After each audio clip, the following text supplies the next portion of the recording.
Latest chika, Bel Mariano gustong mahalin without hesitation. Ako, Donnie Pangilinan, may pag-aalinlangan ka ba sa pagmamahal mo kay Bel? Ito nga ang sabi ng Gen Z superstar sa panayam ng isang aktres.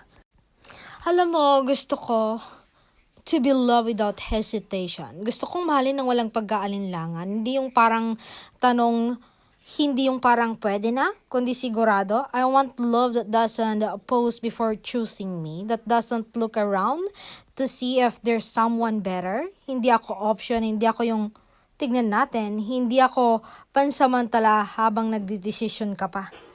And to be loved without hesitation is to be chosen loudly, confidently, without fear of what people will say or what tomorrow might bring.